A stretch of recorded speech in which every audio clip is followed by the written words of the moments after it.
গ্রিলের মধ্যে একটা পাখি ছিল। সকালবেলায় স্নান সেরে পুজোটা তাড়াতাড়ি করে নিলাম। তারপর শ্বশুরমশাইয়ের ফটোর সামনে দুটো ধূপ জ্বালিয়ে দিলাম। তোমাদের দাদাভাই ফুলের মালা ও ধূপ আগেই জ্বালিয়ে দিয়েছে, কারণ আজকের দিনে উনি আমাদের সবাইকে ছেড়ে চলে গিয়েছেন।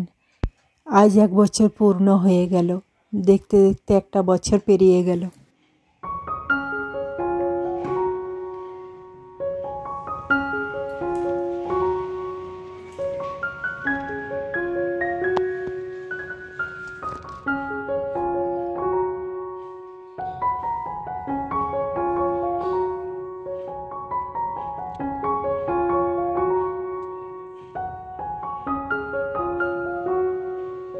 গুড মর্নিং, কেমন আছো তোমরা সবাই? আশা করি খুব ভালো আছো, আমিও ভালো আছি।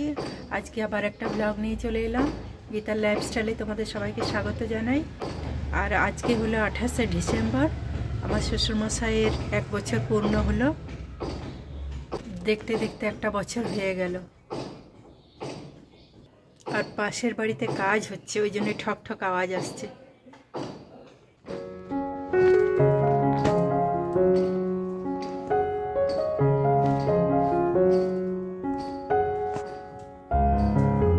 আর এদিকে ভাতটা বসিয়ে দিলাম।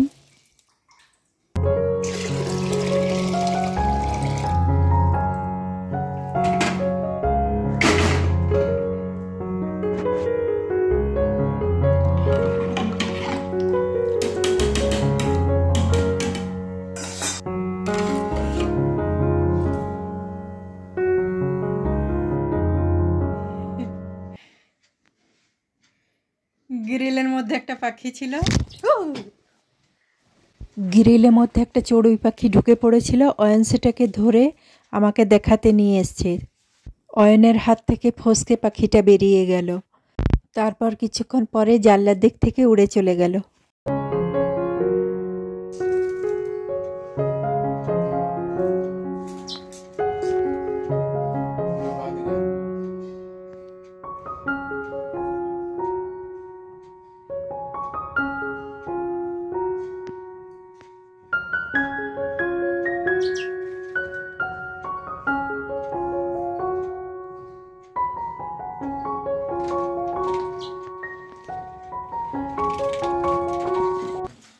আজকে হচ্ছে বাঁধাকপির তরকারি হয়ে গেছে, প্রায় নামাবো এবার।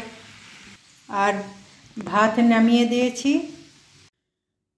টমেটো বেগুন আলু মাখা আর মুসুরির ডাল আর মাছের ঝোল। তারপর আমরা 3 জনাই একসঙ্গে ভাত খেয়ে নিচ্ছি।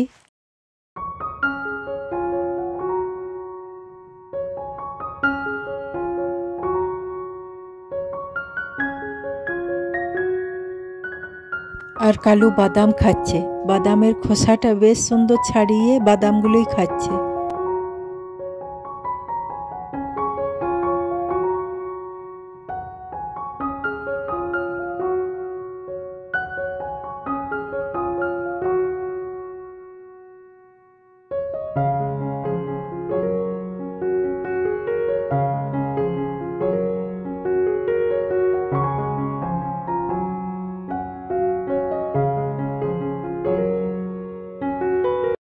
আর রাত্রে ডিনারে বুটের ডাল ও রুটি করে নিয়েছিলাম, আর সঙ্গে ছিল মিষ্টি।